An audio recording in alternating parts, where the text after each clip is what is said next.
Buenas noches, amigas, amigos de IntelliJuris. Hoy retomamos una serie más de los webinarios que están disponibles para todos ustedes en esta plataforma, con la idea de iniciar con la colaboración de lujo, en verdad. Estamos muy orgullosos aquí en IntelliJuris, yo en lo personal, del maestro Luis Bartolini Esparza, quien tiene un currículum impresionante en el sector público, en diversas instituciones bancarias y ahora en su práctica profesional en el despacho Mijares Angoitia.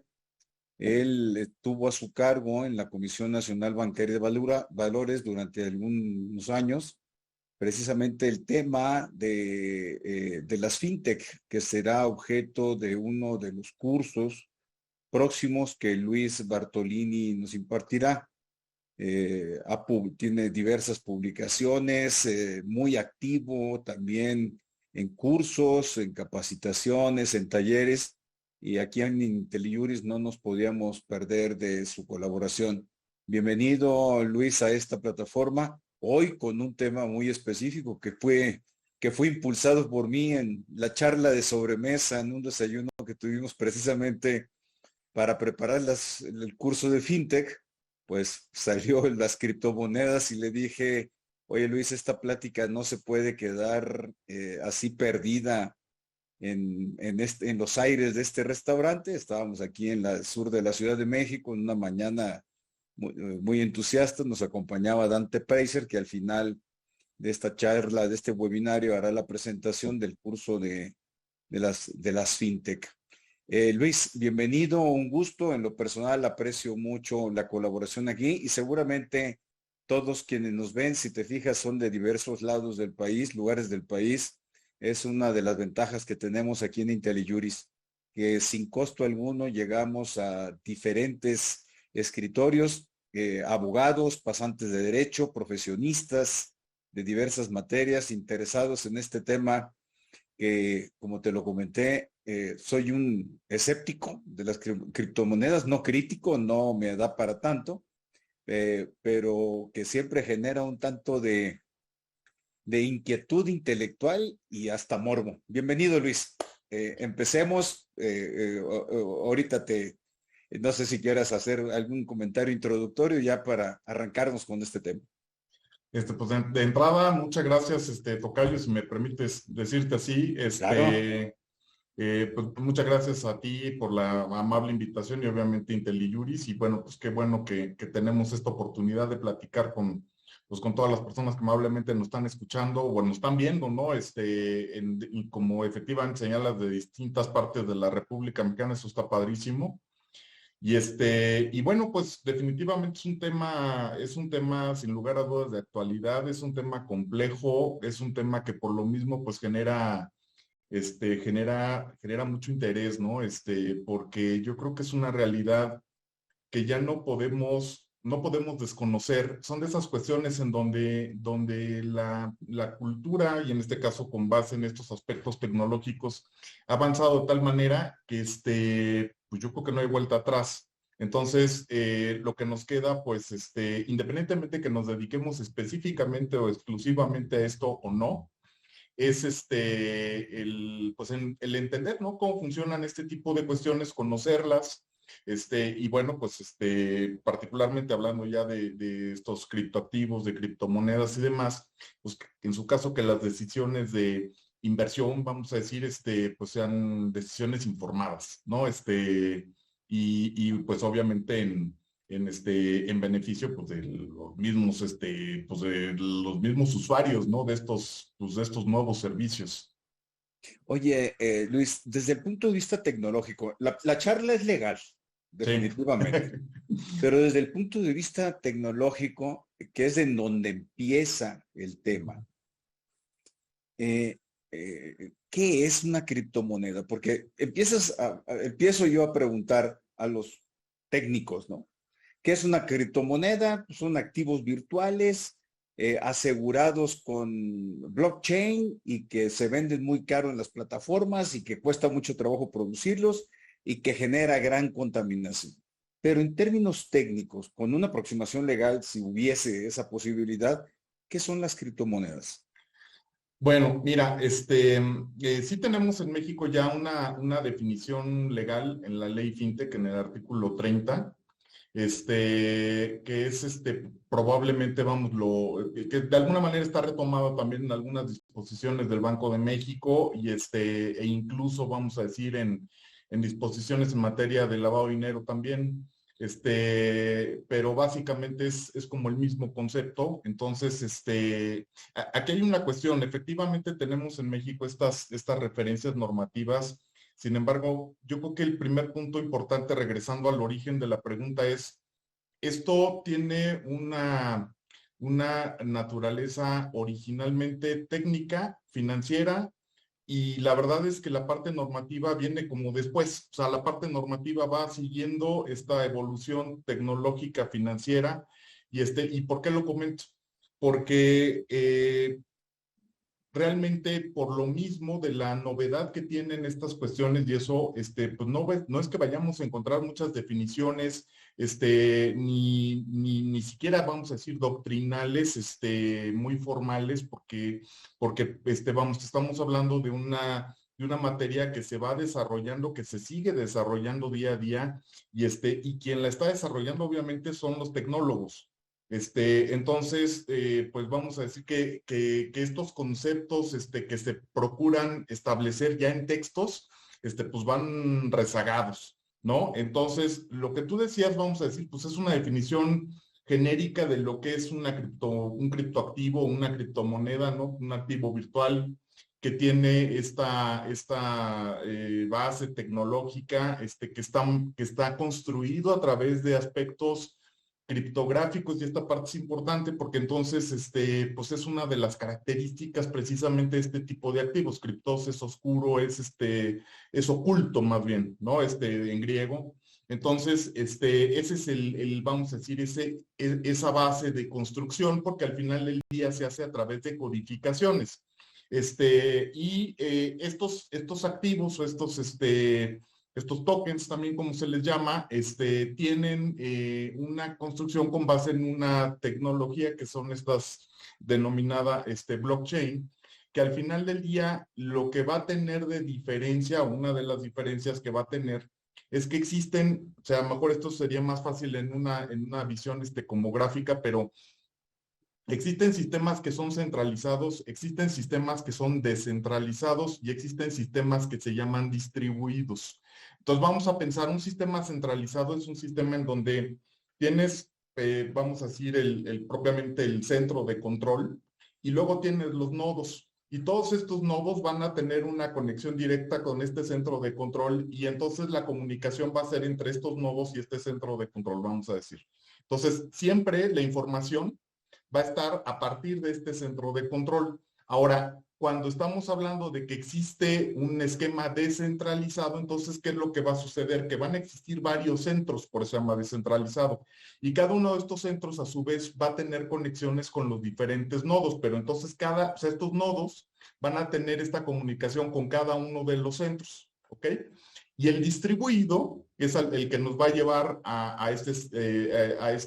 vamos a decir, esta tecnología de blockchain, es donde todos los nodos tienen una comunicación interrelacionada, vamos a decir, entre todos, ¿no? Entonces, con base pues en esas tecnologías, se desarrollan estos tokens, y estos tokens van a tener estas características, entre otras, bueno, pues que van a tener un valor en el mercado, y que van a servir probablemente, originalmente la idea es que sirvieran literalmente para pagar, ¿no? La primer criptomoneda que se desarrolla es la que se llama Bitcoin en 2009, y la finalidad original era literalmente que sirviera como una herramienta de pago en aquellos medios en los cuales pues, se estaba operando a través precisamente de sistemas virtuales, y había a lo mejor ciertas complejidades para hacerlo a través de otras herramientas financieras tradicionales, entiéndase bancos y sistemas de pagos y demás, ¿no?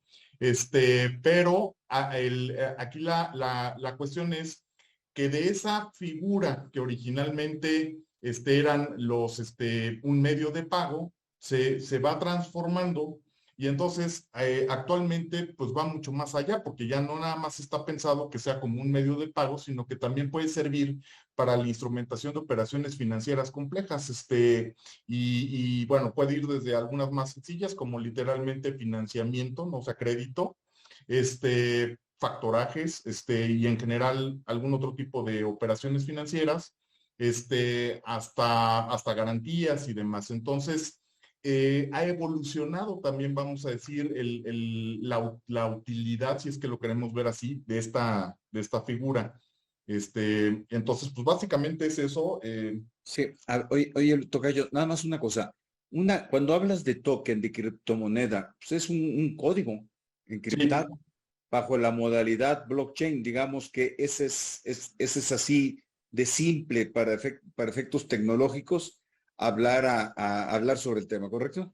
sí, sí, Oye, ahora, hay un mecanismo de producción, de generación de esos tokens, sí, activos, criptomonedas. Y hay diferentes plataformas. Bueno, la que yo conozco más se llama Bitcoin, pero entiendo sí. que hay otras más. ¿Qué es lo que en sí mismo le otorga valor, un valor X? No quiero decir todavía que tenga valor liberatorio, porque después vamos a entrar al tema legal de si es moneda o no es moneda, en el caso particular de México, o cuál es la experiencia internacional. Sí, Pero ¿qué es lo que le asigna valor? Yo todavía recuerdo en tiempos de la prepandemia que un Bitcoin valía $50 y hace poco acabo de leer que andan por alrededor de $20,000, una sí, cosa así. O sea, no sé si los números son exactos, pero se me hizo muchísimo dinero. Pero también leí hace como mes y medio, una entrevista que le hicieron a Bill Gates. Circuló bastante la entrevista en donde dice que realmente es un engaño, que porque no hay una sustancia material que le dé valor a la criptomoneda. Yo sé que esto es polémico, pero, pero a mí me queda la duda, es decir, si yo compro un token, $20,000, ¿qué es lo que en realidad estoy comprando? Po- Ya, eh, yo creo que ese punto es así como fundamental. Este, y a lo mejor podemos irnos, a hacer el comparativo, vamos a decir, con lo que es moneda o con lo que es el dinero, ¿no? Sin perjuicio de que ya llegaremos a la conclusión, si en términos del marco jurídico mexicano, pues cuál es la situación y demás, ¿no? Pero eh, eh, antiguamente, vamos a decir, la moneda pues tenía un valor intrínseco, ¿no? Y bueno, es más, me quisiera ir, por ejemplo, al caso de los aztecas. En el caso de los aztecas, ellos utilizaron en determinado momento como moneda el cacao, las semillas de cacao. No sé, a veces me imagino, en alguna, de estas construcciones, pues de aquella época, evidentemente, que a lo mejor había alguna habitación con un chorro de cacao ahí y había unos guardias afuera cuidando para que no se fueran a robar el cacao. Ahorita a lo mejor tú podrías dejar un costal de cacao en la banqueta y yo no sé si alguien se lo llevaría, pero al final del día, en ese momento, la sociedad había asignado un valor a esa sustancia o a ese grano y entonces eso podía servir pues como moneda, ¿no? Ahora, posteriormente, bueno, pues hubo, vamos a decir, otras monedas que básicamente pues estaban precisamente elaboradas con metales preciosos. Entonces, el bien subyacente y el valor intrínseco, pues estaba muy claro, eran oro y plata, vamos a pensar. Y así es como fue evolucionando, incluso vamos a decir desde el punto de vista económico y demás, pues el soporte, vamos a decir, de la emisión de moneda, pues ha tenido distintas acepciones, ¿no? Connotaciones y bueno, pues originalmente era soporte que se tenía incluso pues con base en reserva de oro, por ejemplo, o de otros metales preciosos, pero realmente eso hoy también es algo que está superado. O sea, actualmente la moneda no se emite con base en las reservas de oro que tiene, en este caso, por ejemplo, el Banco de México o algún otro país. O sea, vamos, es algo que ha evolucionado porque al final del día este soporte de esta moneda pues está en la producción y otros aspectos que tiene cada una de las naciones y demás. Entonces, Eso vamos a decir que es el camino que ha seguido la moneda, ¿no? Que en este lenguaje le llaman fiat, ¿no? ¿Y qué es lo que pasa con estos criptoactivos o estas criptomonedas? Estos tokens eh, literalmente van a tener un valor que se va a determinar precisamente con base en el mercado. O sea, estrictamente es un esquema de oferta-demanda y de alguna manera, vamos, es un esquema de especulación de valor. Y con base en eso es que se va actualizando, vamos a decir, el valor de estas criptomonedas, ¿no? De hecho, como tú señalabas ahorita, pues vamos a decir que el valor del Bitcoin anda alrededor de 20,000 dólares, pero también recordemos que a lo mejor hace, no sé, tal vez 6 meses, ¿no? Tal vez 7 meses, por ahí, principios de año, el Bitcoin llegó a 60 y tantos mil dólares. Entonces, podemos ver que hay unas subidas sustanciales, impresionantes, vamos a decir, de revalorización de este activo. Pero en la misma medida también las caídas pueden ser igual de intensas, vamos a decir, o más, ¿no? Entonces, ¿por qué? Porque al final del día, literalmente su determinación de valor se va a hacer conforme a estos ejercicios de oferta, demanda y de especulación en el mercado. A ver, entonces, realmente los criptomonedas tienen un valor especulativo, como lo puede tener las acciones en la bolsa de valores. Sí, nada ¿Qué más que yo ahí sí qué diferenciaría. diferencias habría entre Sí, una cosa y otra? Porque yo creo que sí hay algunas, a mí me suena especulación. Y está sí, bien, cada quien asume su nivel de riesgo, su factor de riesgo, su grado de exposición al riesgo, y en un libre mercado, eso no hay ninguna duda. Pero es mercado especulativo completamente. sí, yo sí distinguiría en el caso, por ejemplo, de las bolsas de valores, porque a lo que voy es, aunque sí hay un porcentaje o un componente, vamos a decir, especulativo en la determinación del valor del activo que está en el mercado, en este caso bursátil, también existe un bien subyacente y también existe un valor que puede ser objetivamente cuantificable. O sea, vamos a pensar, si estamos hablando de las acciones que representan el capital de determinada empresa, De esa IntelliJuris, ¿no? empresa. De IntelliJuris, sí. Sí, esa empresa, pues, bueno, esa empresa vale muchísimo, ¿no? Y tiene, por lo tanto, pues un soporte, en todos los activos, que pueden ser incluso intangibles, o sea, vamos, porque a lo que voy es un tema a lo mejor interesante. No por ser un activo intangible, necesariamente, pues no tiene valor. Una marca es un activo intangible y sin embargo, pues hay marcas valiosísimas, ¿no? Entonces, en el caso de las empresas que cotizan en la bolsa, en los mercados bursátiles, yo creo que sí tienen un elemento objetivo, vamos a decir, de valor, sin perjuicio de que otra parte del componente de este precio en el mercado bursátil sí puede ser especulativo. De hecho, yo creo que es especulativo en una buena medida, pero sí tienen una parte de componente de valor objetivo, mesurable, cuantificable, etcétera. En el caso de los criptoactivos o de estas criptomonedas, esa parte sí definitivamente no existiría. O sea, no hay una parte de componente de valor objetivo, no hay un valor intrínseco. Es Está que no todo, hay, a ver, ese es un aspecto que yo veo diferencia. Luego, vámonos otra vez a la bolsa de valores, X bolsa de valores. Vamos a hablar de la bolsa mexicana. Ahí hay una empresa registrada, identificada, auditada, con representantes legales, personas físicas de carne y hueso, reales, con un esquema regulatorio en la ley, en las colocaciones. Y aquí en los criptoactivos, cuando yo exploré para preparar, bueno, tratar de entender, no preparar esta charla y poder tener una conversación desde mi desconocimiento completo de la materia, pues encuentro primero, quién es el dueño de Bitcoin, ¿no? O quién es el mastermind, el creador de las Bitcoin. Y me encuentro con que es un japonés, creo, que utiliza un seudónimo que en japonés significa el fantasma, una cosa así, y no hay una regulación eh, contractual, como si la tenemos, por ejemplo, en Facebook. No sé. Y en eso me empiezo a perder porque el valor, dices tú, oye, pues es etéreo, no hay un bien subyacente.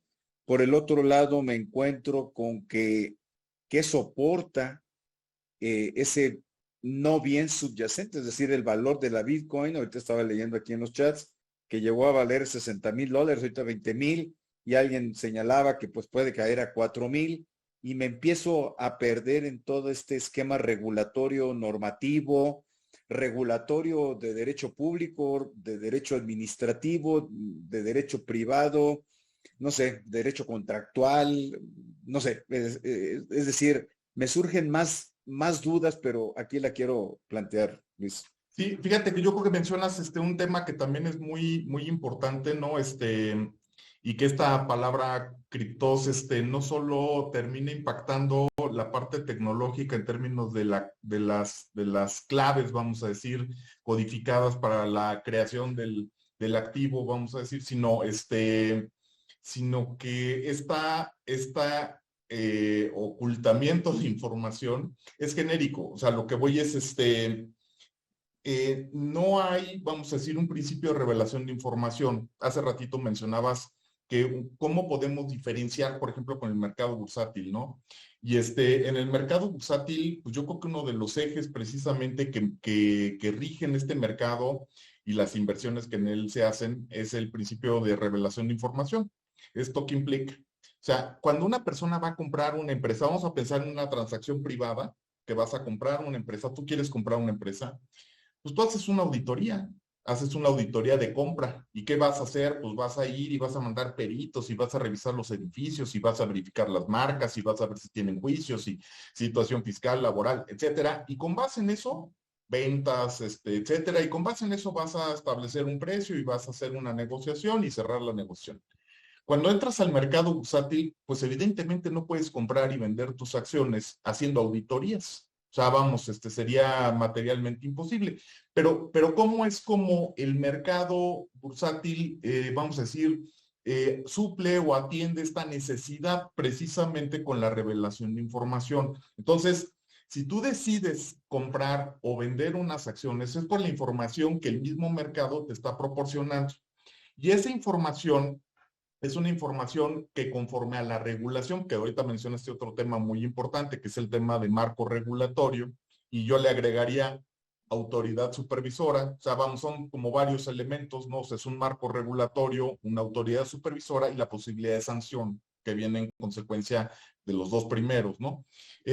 Con base en esta estructura, vamos a decir, entonces tú razonablemente puedes pensar que la información con la que estás tomando la decisión es una información cierta, correcta y actualizada, completa. O sea, si tú, por ejemplo, dices, oye, voy a comprar acciones de la empresa Teléfonos de México o de X empresa, la que tú me digas, lo estás haciendo porque tienes conocimiento de cuáles fueron sus resultados de cierre del año pasado, de cuáles fueron los resultados que tuvo el último trimestre, de quién es el consejo de administración, de una serie de cosas, ¿sí? Y con base en eso tomas tu decisión. En este tipo de mercados, hablando otra vez, regresando al tema de los criptoactivos, ¿no? Esa información no es una información que esté disponible. Vamos a decir, digo, si hay información que corre y mucha, ¿no? Hay muchos medios especializados que están todo el tiempo, difundiendo, vamos a decir, las actividades y las fusiones y las compras y una serie de cuestiones relevantes para el mercado, pero lo que no hay es un esquema sistemático, ordenado, regulado de revelación de información. Y la otra, que es muy importante, lo que tampoco existe es una autoridad, hasta ahorita, una autoridad supervisora, reguladora y sancionadora que pueda de alguna manera constatar que la información que se está dando al mercado para toma de decisiones pues sea correcta, sea completa y esté actualizada, ¿no? Entonces, esa parte, por ejemplo, creo que sí es un aspecto pues que diferencia, digo, por ejemplo, con el mercado bursátil, ¿no? Fíjate que a propósito de esto de la criptomoneda, ya ves que el día que preparamos el curso de FinTech y que salió esta charla, eh, te comentaba que quienes ya no, hemos padecido estos grandes pérdidas con estos esquemas de especulación, bueno, quienes es una generalización, como yo, que en 1987 nos tocó el crack bursátil y en 2008-2009 un crack inmobiliario de rebote aquí en México, pues sí vemos con escepticismo, o sí veo con escepticismo, este tipo de ganancias, utilidades que no tienen, lo que dijo Bill Gates, que no tienen un esquema compartido o no tienen un sustento que le dé vigor y le dé fuerza. Y en ese desayuno que tuvimos tú y yo, a lo que yo te dije, oye, pues esto me suena el esquema Ponzi, que en Estados Unidos, pues, y entre otros lugares ocasionó, y en Europa ocasionó muchas pérdidas de este tipo. Y ya estaba desde finales del siglo XIX, y lo leo, así una definición. Un esquema Ponzi es una forma de estafa piramidal, enfatizo estafa, que atrae a los inversores y paga a los inversores anteriores con fondos de inversiones más recientes. El esquema lleva a las víctimas a creer que las ganancias provienen de actividades comerciales legítimas, por ejemplo, venta de productos o inversiones exitosas. Aquí me suena como actividades comerciales legítimas. Sé que me estoy metiendo a terreno pantanoso. Pues es que está en esquema blockchain, pues es la parte tecnológica, pero ¿qué le da soporte? Y desconocen que otros inversores son la fuente de los fondos. Un esquema Ponzi puede mantener la ilusión de un negocio sustentable siempre que los nuevos inversores contribuyan con nuevos fondos y siempre que a la mayoría de los inversores pues hagan un cash out, no exijan el reembolso total y sigan creyendo en los activos inexistentes que supuestamente poseen. Lo estoy leyendo tal cual. A mí, Luis Pérez de Hacha, desde mi desconocimiento, pero con mucho escepticismo, pues no veo una gran diferencia entre los bitcoins y el esquema Ponzi. Pero bueno, tú eres el experto y aquí te la dejo. Gracias. Mira, yo creo que, a ver, el tema obviamente no es fácil, ni está ahorita totalmente definido. Sin embargo, también creo que ahorita, vale la pena ya entrar en la parte de regulación y normatividad. ¿Por qué? Si esta plática la estuviéramos teniendo hace 8 meses, o a lo mejor sí, 8 meses, vamos a decir, a lo mejor parte de la discusión tendría que ser, ¿se debe regular o no? O sea, a lo mejor tendríamos que empezar por ahí, en ver si efectivamente lo pertinente es que esté regulado o no. Sin embargo, hoy te puedo decir tranquilamente que creo que esa discusión ya no tiene sentido. Se va a regular. Se va a regular y ya es es así como al principio yo dije que la operación de este tipo de activos y en general todos los aspectos de operación financiera tecnológica era una tendencia irreversible y demás. Así también creo que puedo decir que ya es una tendencia irreversible el hecho de que esto se regule. ¿Por qué? Porque las inquietudes como las que estás manifestando, pues son inquietudes que al final del día se perciben, se sienten y además, digo, también ciertamente ha habido situaciones pues, de malos manejos y de pérdidas y demás, pero en todo el mundo. Entonces, ¿por qué lo comento? De hecho, el Parlamento Europeo desde el año pasado, desde segunda mitad del año pasado, están trabajando bueno, empezaron desde el 20, pero ya más formalmente, desde el año pasado, están trabajando con una serie de regulaciones precisamente para que toda esta operación, y al decir toda la operación es bien importante, porque no nada más estamos hablando de la criptomoneda o del criptoactivo, sino de la criptomoneda en general o del criptoactivo, pero también de los entes que participan en este mercado, esto es, los exchange y los que les prestan los servicios a los exchange y, o sea, todo el sistema, y obviamente los mismos usuarios, entren en un proceso de regulación. La frase con la que están cerrando los últimos acuerdos que tuvieron, porque ya existe un proyecto de norma europea que se llama MiCA, que es un acrónimo de Markets in Crypto Assets. Esta norma ya está, de hecho la pueden verificar pues en la página del Parlamento Europeo, junto con otras disposiciones que se están adecuando para hacerlo congruente. Pero vamos, el alcance que tiene esta disposición es total. O sea, perdón, yo lo que quería señalar es que una de las frases con las que están cerrando todos los acuerdos en el Parlamento Europeo es que a igual actividad con igual riesgo corresponde igual regulación, independientemente del medio en el que se lleve a cabo la actividad. ¿Por qué?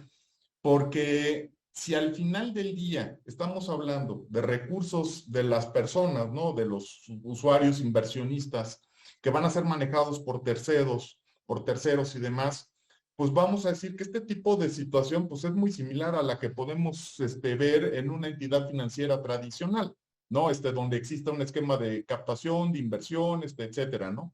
Entonces, bajo esta premisa, que es la que termina llevando a la conclusión de que si la actividad es la misma, si el riesgo es el mismo, la regulación también debe ser la misma. Entonces, la posición unánime del Parlamento Europeo es pues que esto debe de quedar regulado. Ya está el proyecto, según las últimas notas que vi, bueno, la expectativa es que en muy breve tiempo esto se pueda convertir ya en una norma formal, obviamente aplicable a la Unión, y que bueno, pues con eso entran en un proceso de regulación, claro, tendrán sus transitorios, ¿no? Porque no es fácil, evidentemente, que toda esta gran operación que ya existe se pueda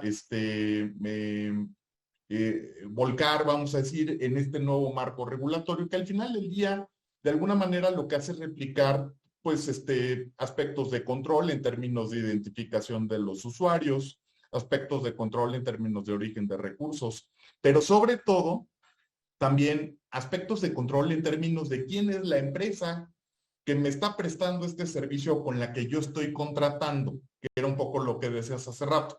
Eso ya está contemplado en esta normatividad. Entonces podríamos decir, bueno, Europa ya lo trae y es algo que se va a ver en muy poco tiempo. Ahora, Estados Unidos está exactamente en la misma línea. Estados Unidos, por ejemplo, también incluso son muy recientes todas estas declaraciones y demás por parte del mismo presidente Biden. Hay una presión fuerte, vamos a decir, para que exista regulación de estos activos y de esta operación, ¿no? Entonces, incluso hay una iniciativa que acaban de presentar un par de legisladoras, es una iniciativa bipartidista porque una de las legisladoras es republicana y la otra es demócrata, y literalmente entran igualmente también en un proceso de regulación total de las entidades que van a hacer este tipo de operaciones y de los propios activos. En el caso de Canadá, están en una situación también similar, perdón. Sí. Oye, ¿y en México? Bueno, en el caso de México, la verdad es que, bueno, México fue vanguardia en el momento que sale la ley FinTech, que fue en marzo del 2018. Fue de los primeros países que reconocen, o sea, y ahí, fíjate, esa parte es interesante, o sea, es reconocer una realidad de mercado. O sea, se reconoce como Estado, en este caso el Estado mexicano, reconoce que es una de las realidades de este mercado, del mercado financiero y demás, y de negocios y de transacciones y demás, y la forma en la que responde el Estado mexicano, porque a lo mejor ha habido algunos estados que decidieron prohibir, expresamente prohibir, otros estados, la gran mayoría, que toleran y entonces no tienen regulación, pero simplemente toleran. En el caso de México, sale la ley FinTech en marzo del 18 y bueno, pues con ello la creación de estas instituciones de tecnología financiera y demás, pero también en su artículo 30, como decía, ya viene el concepto de activo virtual. Y esto, ¿por qué? Porque se entiende que parte del esquema de operación de estas instituciones de tecnología financiera pudiera estar relacionado y pudiera, si me permiten la expresión, enriquecerse con el comercio, vamos a decir, y la operación con estos criptoactivos, ¿no? Entonces, bajo esa lógica es que la ley se emite en esos términos en 2018. Entonces, en 2018 México está, sin lugar a dudas, a la vanguardia mundial, tal cual. Ahora, la tecnología avanza tan rápido que a lo mejor tú podrías decir, oye, 2018 hace poquito, apenas estamos en 2022, sí, pero la tecnología de 2018 a 2022 ha cambiado sustancialmente y las operaciones se han vuelto mucho más sofisticadas, se han creado nuevas modalidades de operación que a lo mejor no estaban concebidas, vamos a decir, cuando sale la ley en 2018 y entonces, ¿qué es lo que sucede? Que desde ese punto de vista yo creo que México es de los países que tienen un esquema formal de regulación para el tema fintech, sin lugar a dudas, que contemplan el tema de criptomonedas con un esquema de regulación también desde 2018, pero aquí, ¿qué es lo que sucede? Que este tema es un tema de competencia del Banco de México. El Banco de México es el que debe, regular y supervisar estas cuestiones porque tiene que ver con el sistema de pagos y porque tiene que ver con el tema de moneda, ¿no? Que ambas son competencias precisamente del Banco de México. Entonces, la ley establece la posibilidad de que las instituciones de tecnología financiera puedan hacer operaciones con criptomonedas, pero remitiendo a las disposiciones que emite en su caso el Banco de México para tales efectos y las autorizaciones que dé el Banco de México y la supervisión del Banco de México. El Banco de México, en consecuencias, emite una circular que es la 4/2019 y en esa circular expresamente prohíbe la operación con criptomonedas para las entidades financieras. Entonces, ¿qué es lo que tenemos? Tenemos una ley que en esta, vamos a decir, vanguardia reconoce la existencia y la posibilidad de operación con estos activos, pero por otro lado, el que es la autoridad competente ya reguladora, supervisora directamente, que es el Banco de México, a la hora de emitir las disposiciones secundarias, pues más bien lo que establece es una prohibición. Entonces, en la práctica, ¿qué es lo que pasa? Que las entidades financieras que solamente podrían ser dos las que podrían hacer este tipo de operaciones, los bancos y las ITFs, resulta que en la práctica no estarían autorizadas para hacerlas porque tenemos esta disposición en esos términos que permite solamente que puedan hacerse o que puedan hacer estas entidades operaciones con criptomonedas siempre y cuando sea para uso interno y previo a que el banco las califique como activos virtuales en términos precisamente de las disposiciones y de la ley y que dé la autorización. O sea, en conclusión, hoy no hay ningún banco ni ninguna ITF que tenga esta autorización porque hasta donde entiendo todavía el Banco de México no ha calificado ninguna de estos criptoactivos como activo virtual. Entonces, vamos a decir que esa parte, esa es la que toca a las entidades financieras. Ahora, curiosamente, en lo que se refiere al resto, o sea, vamos, resulta que la operación con criptomonedas es una operación libre en México. O sea, en general, Bueno, salvo... deja de tenerme aquí un poquito. Deja de Ajá, tenerme aquí porque justo quiero incursionar allá. Nada más para no... y va en la línea de lo que vas a comentar. A sí, ver, primera afirmación, duda. Afirmación tuya que lo dejaste ver, duda mía. Las criptomonedas son un bien que se comercia lícitamente en el mercado. Nadie sí, está hablando de ilicitud en cuanto a criptoactivo per se. sí, Y segundo, capto por lo que estás diciendo que legalmente no es una moneda, aunque se le llaman criptomonedas. Es decir, per se no tienen un poder liberatorio en México. ¿Es correcto mi duda afirmación? Es correcto en ambos casos, tocayo. Importante esta cuestión, la operación, vamos a decir, de estos criptoactivos o de estas criptomonedas en México, en términos generales, es una operación libre, y por lo tanto cualquier persona la puede realizar. O sea, vamos a pensar, alguien, digo, es un ejemplo, a lo mejor muy burdo, pero una taquería podría vender al mismo tiempo tacos y también criptoactivos, ¿no? O criptomonedas, sin ningún tema. Y curiosamente, los que tienen un tema de restricción son las entidades financieras que por ley solamente podrían hacer este tipo de operaciones los bancos y las ITF. Sin embargo, como ya comenté, tienen una restricción. Todos los demás, pues vamos a decir que es una operación libre, para estos efectos. Entonces vamos a entender estos activos que pues son bienes de comercio y por lo tanto, son libremente mercadeables, ¿no?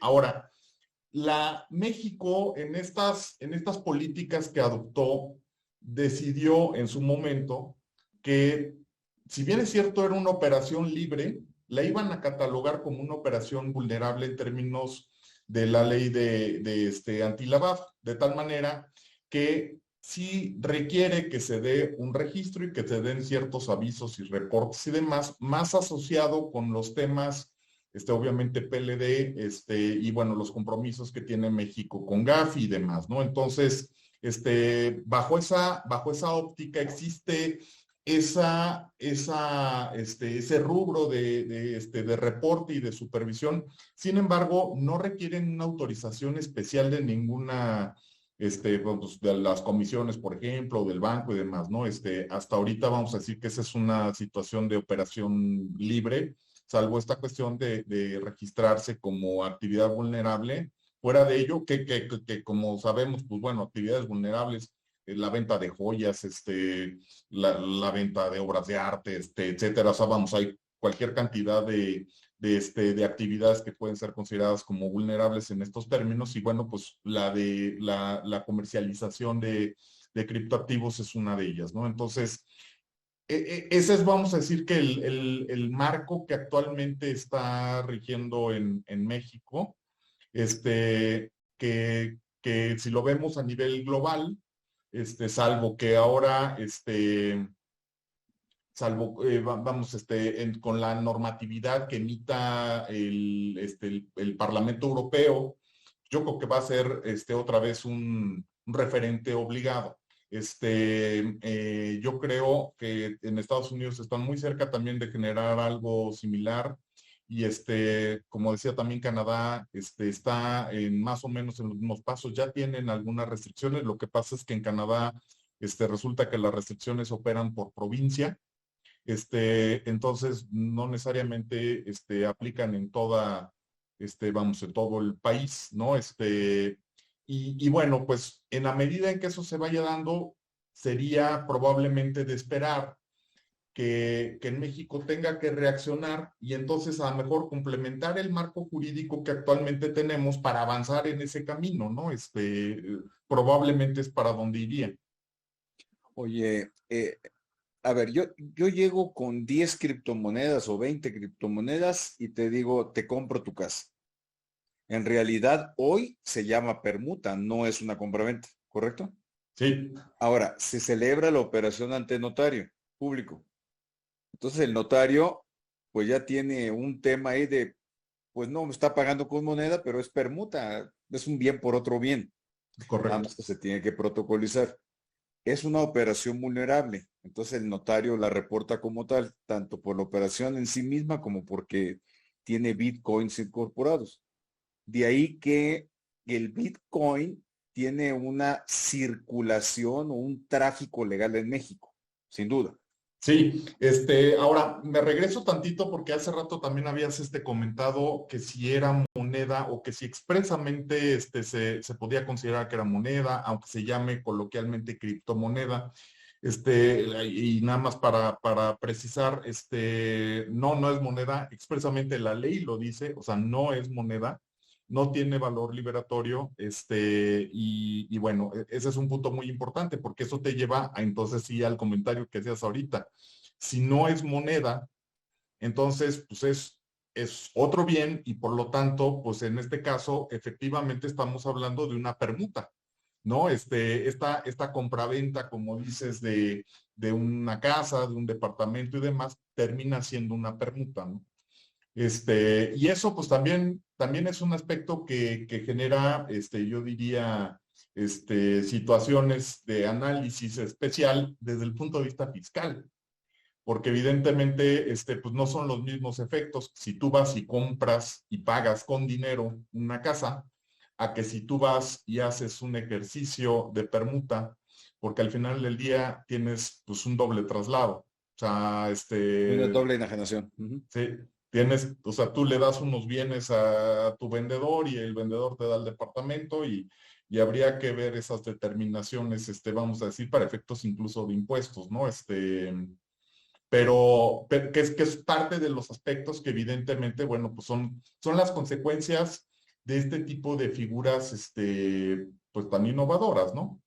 Pues me estás dando el título de otro webinario que se va el régimen fiscal de las criptomonedas, sin lugar a dudas. Sin lugar Sí. a dudas, sí, Oye, a ver, pero ahorita que estamos tocando la parte fiscal y de prevención de lavado de dinero, el PLD, ajá, se comenta fuertemente, digo, el Bitcoin como tal es un bien que lícitamente se comercia en el mercado.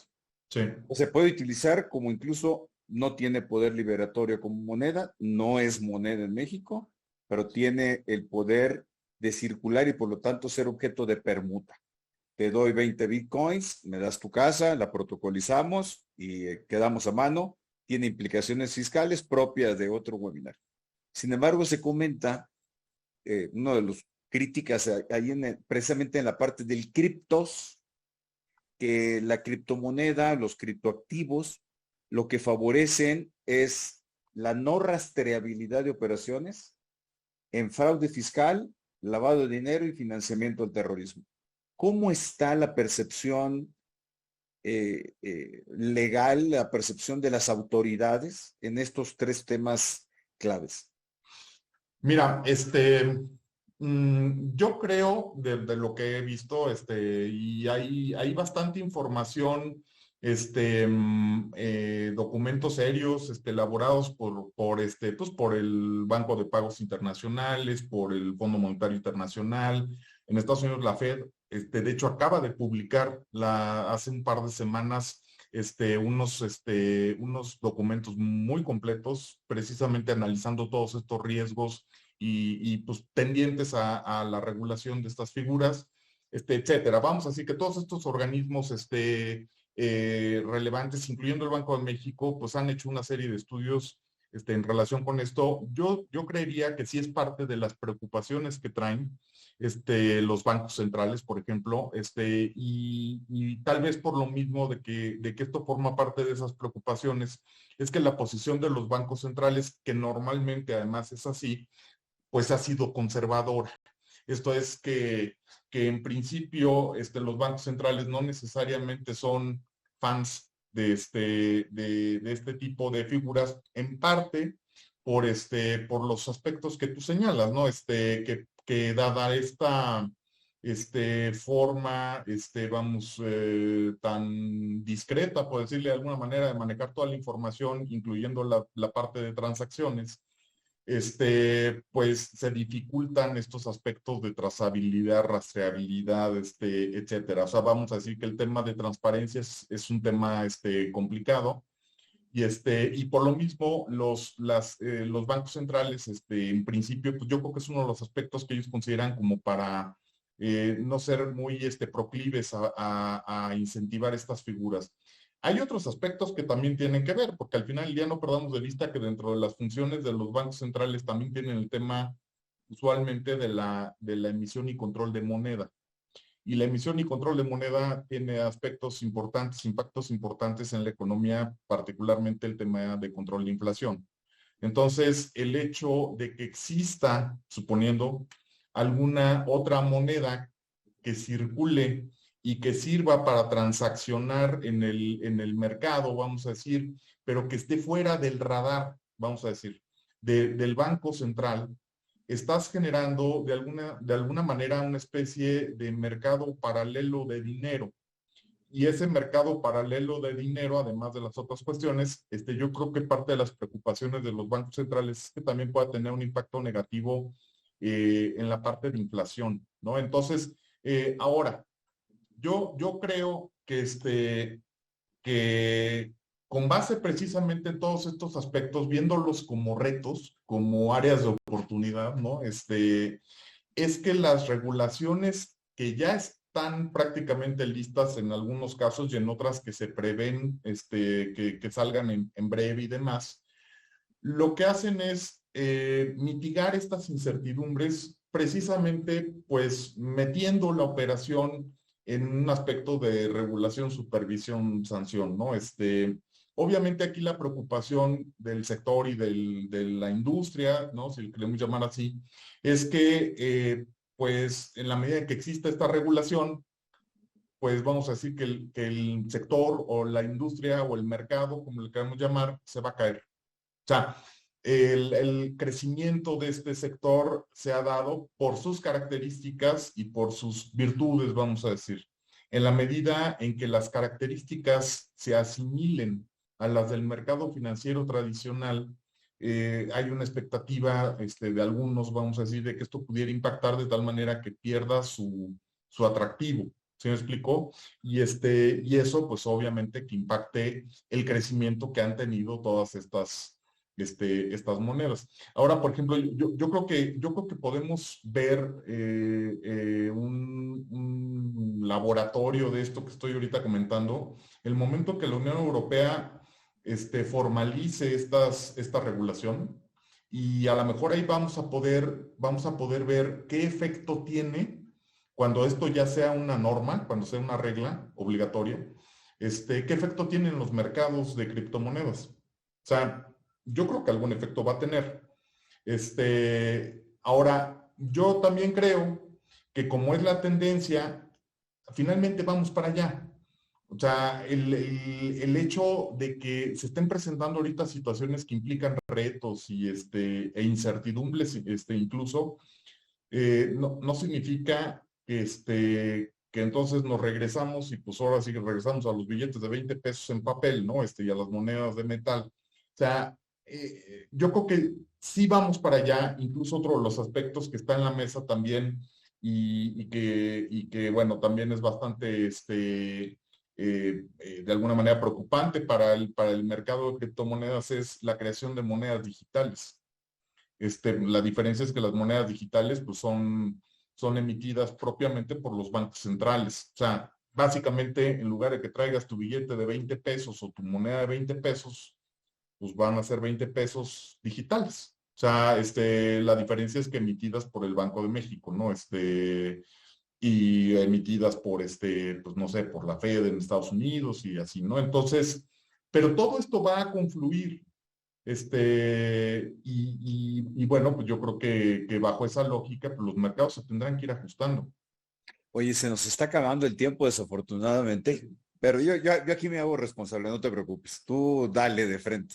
Como me dicen, oye, no lo interrumpas, déjalo hablar. Bueno, tengo que dejarte hablar, pero también controlar los tiempos. A ver, en la parte fiscal, les prometo a quienes están insistiendo que la vamos a tener, un webinario sobre el régimen fiscal de las criptomonedas.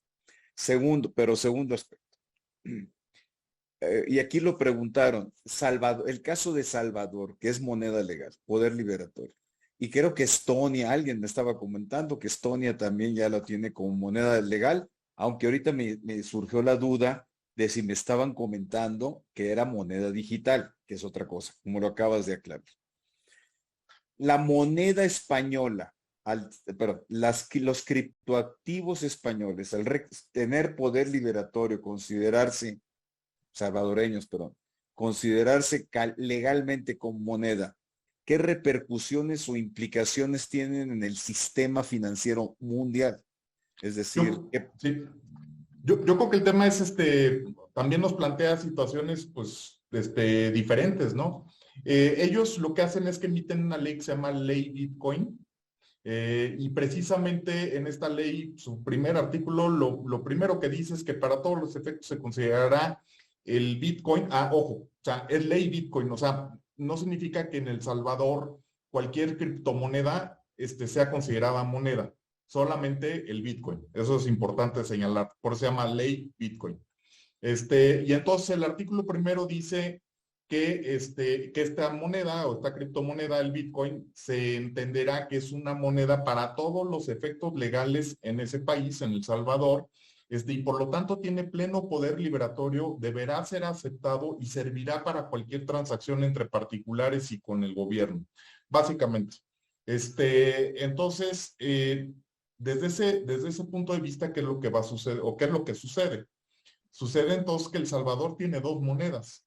O sea, por un lado tiene su moneda histórica, vamos a decir, tradicional, ¿no? Es el colón. Pero por otro lado también adoptó jurídicamente el Bitcoin como moneda nacional. Entonces El Salvador tiene dos monedas, el colón y el Bitcoin. Esto evidentemente puede implicar pues ciertas situaciones especiales, porque al final del día, pues evidentemente El Salvador como país, como nación, y los salvadoreños en sus empresas y en sus negociaciones, pues tienen interacción con otras empresas y con otras naciones.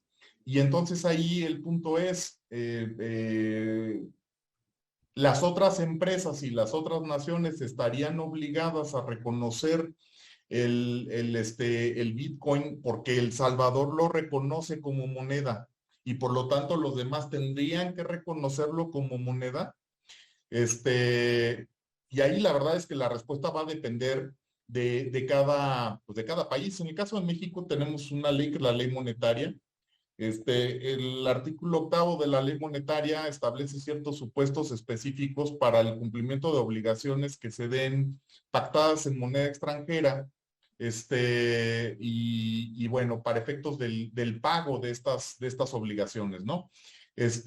Y aquí el punto es, si para efectos del Salvador el Bitcoin es moneda y lo llevamos a nuestro marco jurídico, vamos a pensar esta ley monetaria, este artículo 8, suponiendo que caigamos en el supuesto específico, estaríamos obligados, ya entendiéndonos nosotros como país, a reconocer que entonces sí es moneda. O sea, obviamente, digo, es un tema, pues, que daría ahí como para darle varias vueltas, en el análisis, ¿no? Pero, la posición oficial, ¿no? Del Banco de México, evidentemente, es no. No se aceptaría. ¿Por qué? Porque el mismo artículo tiene al final un parrafito que les da chance de hacer pues vamos a decir un análisis específico y concreto y con base en eso decir, bueno, no aplica, ¿no? Pero pero vamos, son situaciones nuevas. Yo no ubico el tema de Estonia. Acabo de leer que en el caso de Dominica están sacando ellos su propio criptomoneda, que eso sí, sí lo he visto, pero no necesariamente con esta calidad de moneda jurídicamente hablando, ¿no? Sino como criptoactivo todavía, hasta donde sé. Oye, ahorita están haciendo, Carolina Arellano dice, oye, como contadora, oye, ¿cómo va a ser el registro contable en la compra de criptomonedas? Carolina, aguánteme, usted también, vamos a hacer el webinario, vamos a incorporar algunos aspectos contables, porque sí, ahorita de bote pronto, pues sí tiene algunas repercusiones importantes toda la normatividad fiscal en esto. Luis, aquí se está anunciando el curso que darás en línea, nada más lo estoy preanunciando aquí para que se vea, pero yo quiero seguir con la charla que tenemos Sí. aquí. Oye, algunas criptomonedas o criptoactivos han quebrado, sobre todo en los últimos meses. Creo que la semana pasada ahí hubo una que implicaba 4,000 millones de dólares, una cosa así. Sí. Pero lo que yo escucho es que, bueno, es que Bitcoin es más segura. Pues más segura, y me surge la duda, ¿más segura en cuanto a marca? ¿Más segura en cuanto a qué? Eh, ¿qué, qué hay sobre el tema de esas seguridades de las inversiones realizadas? Cuando si estaba en $60,000 hace unas semanas y hoy está en 20,000, pues quiere decir que alguien se llevó 40,000 en un sistema de balances. Alguien se llevó, hizo un retiro de 40, de los 60,000 y otro que se quedó con alguien que perdió 40,000. Alguien ganó 40,000 y otro se llevó 40,000, perdió 40,000. ¿Qué diferencia entre una plataforma o alguna de las plataformas quebradas con Bitcoin? Mira, la verdad es que esto te va a llevar a una respuesta que más bien es tecnológica, y voy a tratar de contestar, pero sin tener el conocimiento profundo al respecto. La base de estas criptomonedas y lo que garantiza, vamos a decir, su certidumbre es precisamente esta construcción tecnológica que es el blockchain. Yo creo que precisamente estas estructuras tecnológicas o estas herramientas tecnológicas, o sea, vamos a decir que no dudo de sus eficiencias y sus efectividades. El punto aquí, ¿cuál termina siendo? El punto es que los operadores de estos esquemas, al final del día, van a ofrecer a los usuarios, a los inversionistas y demás, pues la información en cuanto a cómo funcionan sus estructuras, cuáles son los sistemas de prueba que tienen, por ejemplo, etcétera, ¿no? Toda esa parte es más bien técnica y la fortaleza, vamos a decir, en cuanto a la certidumbre, va a estribar en estas herramientas tecnológicas. Sin soslayarlas, sin demeritarlas, ¿no? Que definitivamente son desarrollos muy importantes. Aquí el punto es que estás hablando de una operación financiera en donde intervienen pues, cualquier cantidad de personas en todos los sentidos, tanto como usuarios como en este ejercicio precisamente de interacción. Y no hay un tercero que de alguna manera esté en una posición superior, que sería la autoridad, supervisando, verificando, constatando, certificando, etcétera. Vamos a decir que el Bitcoin, bueno, pues uno es el primero, dos, es el que tiene pues el mayor valor de mercado actualmente y bueno, creo que lo ha tenido históricamente. Esto que significa, pues es el más grande, si lo queremos ver desde ese punto de vista. Ahorita, pues más o menos yo he visto datos de que hay alrededor de 10,000 criptomonedas o sí, criptomonedas que están actualmente en el mercado. O sea, vamos, esto es algo que sigue incrementándose, ¿no? Y probablemente seguirá, ¿no? Y entonces, pues empiezan a generar unas distancias muy importantes porque a lo que voy es, de alguna manera, el foco lo jalan por las primeras, sin perjuicio de que se van generando otras y demás. Si con las primeras tenemos esta cuestión vamos a decir, de que no hay un proceso de un tercero, supervisor, regulador, sancionador, etcétera. Bueno, cuando estamos hablando de otras, de estas criptomonedas, probablemente, pues es una situación todavía más lejana, ¿no? En cuanto a que literalmente hay menos información en relación con estas empresas. Ahora, de las que han quebrado, por ejemplo, bueno, también hay una cuestión, una cosa es la criptomoneda y otra cosa es el exchange.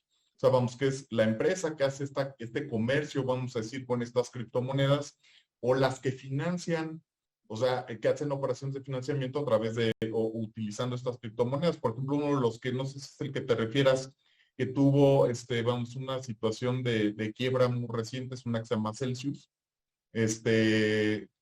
Otra, por ejemplo, que también acaba de tener una situación crítica hace también unos 3 meses, una cosa así, probablemente 4. Y además, ojo, dentro de las criptomonedas, hay unas que se llaman stable coins. Y se llaman así porque supuestamente el punto es que tienen una garantía, vamos a decir que tienen un valor, le llaman colateralizado, ¿no? Y eso les da un soporte que las vuelve más sólidas, vamos a decir, incluso que el Bitcoin, ¿no? Desde el punto de vista de estructura. Entonces, algunas de estas stablecoins están relacionadas, vamos a decir, con el dólar, por ejemplo. Entonces, un stablecoin es un dólar, ¿no? O con algún otro tipo de activos, pero ahí sí ya estamos hablando de activos que pudieran ser inmuebles, que pudieran ser, etcétera. Vamos, otro tipo de bienes, ¿no? Y lo que se ha buscado es que a través de esta figura, estas incertidumbres se puedan mitigar. O sea, porque entonces dices, oye, al final del día, a lo mejor la criptomoneda en sí misma, pues es creada de esta manera, como ya platicamos, pero está colateralizada con un activo que sí puedo identificar.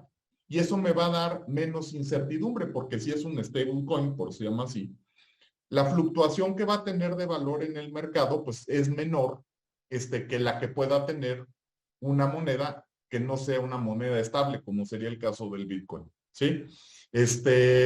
Sin embargo, el otro situación que quería referir pues de una quiebra muy fuerte que hubo hace 3 meses o 4, es de un stablecoin que se llama Terra, ¿no? Y ahí pues también finalmente, no obstante que estaba construido, vamos a decir, bajo esta figura, pues finalmente falló y pues evidentemente en todos estos casos pues hay afectaciones a miles o tal vez millones de usuarios, ¿no? Que eso es lo que se busca proteger ahora con la regulación. Tenemos que terminar, Luis. Tenemos que Sí, terminar, ya se nos fue la hora, pero te dejo con Dante Preiser, a quien tú muy bien conoces. De hecho, Dante fue quien nos presentó. De veras que sí. me siento muy honrado de haberte escuchado por segunda ocasión sobre este tema. Ya le entiendo un poquito más a lo que es la materia, pero siempre escucharlo de un experto como tú, muy aleccionador, con una forma muy sencilla, muy didáctica de explicarlo, lo que es en sí mismo muy complejo, con una visión internacional complementaria, o no complementaria, esencial, que es lo que va a regir y va a tener sus impactos en México. Te dejo con Dante para que hagan la presentación. Muy agradecido en lo personal y a nombre de IntelliJuris que hayas participado. Me desaparezco para dejarlos a ustedes dos un rato. Muchas Muchísimas gracias. gracias, Luis Pérez de Hacha. Hola Luis, ¿cómo estás? Luis Bartolini. A ¿Qué todas y a pasó? todos, muy buenas noches. La verdad es que creo que hablo a nombre de todas y todos los participantes de este webinar. La verdad es que una explicación extraordinaria de Luis Bartolini, preguntas muy puntuales de Luis Pérez de Hacha. Y justamente lo que este tipo de conversaciones nos dejan ver y de lo que hemos estado platicando con los dos Luises es sobre la necesidad de hablar de estos temas en el Foro Jurídico Mexicano de una forma accesible. Son temas que no solamente son complejos, sino que son novedosos y a lo largo de la plática lo que nos queda claro es que no hay verdades absolutas, que no hay expertos necesariamente en esta materia en nuestro país ni en el mundo, porque todo va día a día modificándose de manera muy repentina, justamente por los comentarios que hacen en el chat, por cómo ha estado cayendo el tema de criptomonedas, etcétera. Y justo por eso los queremos invitar, ya para anotarnos y cerrar este webinar, a un curso que hemos trabajado con Luis Bartolini, un experto y un experto adicional que está coordinando Luis, justamente para hablar de un tema un poquito más amplio que está muy relacionado con el tema de las criptomonedas, que es las fintech y todo el tema del marco regulatorio de las fintech en México. Ya en el chat pueden encontrar los elementos y cómo está programado este curso. Y pues te dejaré a ti, Luis Bartolini, que nos platiques un poquito de qué es lo que vamos a aprender en este curso de manera muy breve para ya cerrar esta plática. Gracias, Dante. Sí, bueno, es un programa que, como ustedes pueden ver, efectivamente es un curso, estamos hablando de 12 horas en 8 sesiones, y la idea de este curso es que en estas 8 sesiones se pueda ver un panorama lo más completo posible desde el punto de vista normativo de lo que implica precisamente este ecosistema fintech, enfocándonos primordialmente en lo que es las instituciones fintech reguladas. Entonces, al principio, vamos a decir que el primer módulo, pues obviamente sirve de introducción y además es un módulo donde vamos a ir bajando de lo general a lo particular, vamos viendo cómo está integrado este ecosistema hasta llegar propiamente a las ITFs, que son las instituciones de tecnología financiera, que son las que están reguladas en la ley, la que se le conoce como ley FinTech, ¿no? Y luego, en los siguientes módulos ya vamos a ir viendo aspectos específicos, ya sea de estas propias instituciones de tecnología financiera, que son las IFES, las IFCs, incluso el tema de modelos novedosos y demás, la relación que tienen con las autoridades financieras, el proceso de autorización, hasta llegar al final también pues un poco a una plática, vamos a decir, de cierre, en donde podríamos comentar pues cuáles son las tendencias, las expectativas, los retos, porque como decíamos, nada de esto es algo que esté ni completamente definido, ni que esté agotado para nada. O sea, al revés, todo esto está cambiando literalmente todos los días. Entonces, no obstante que existe un marco ya será cosa los que nos acompañen en este curso, es un marco muy amplio, muy complejo, ¿no? El que ya existe un marco jurídico, y la verdad es que se tiene que actualizar. O sea, no obstante que en su momento, como decía hace ratito, pues era una ley que nos pone en una situación de vanguardia a nivel mundial y demás, y que el complemento en las otras disposiciones, pues vamos a decir, es congruente. Yo creo que algunos de los aspectos a lo mejor ya también tendrían que revisarse de tal manera que, pues, que sigamos avanzando como está avanzando el propio mercado, incluyendo, o sea, de hecho, uno de las pláticas está referida precisamente a esta cuestión de operación con criptoactivos, ¿no? Perfecto, bueno, y lo que sí tenemos cierto es que si existe un experto en México de este tema que lo ha vivido desde las instituciones financieras del gobierno y ahora desde el sector privado, pues eres tú, Luis Bartolini, y estamos muy agradecidos en IntelliJuris que hayas aceptado la invitación a colaborar con nosotros en este curso, que es muy accesible, como ustedes pueden ver, y que tratará de entrar muy profundamente al marco regulatorio de las fintech. Sin más preámbulo, pues muchísimas gracias Luis Bartolini, muchas gracias Luis Pérez de Hacha, un excelente webinario, a todas y a todos los asistentes muchísimas gracias y que tengan una excelente noche. Pues muchas gracias a todos, los esperamos en el curso. Gracias.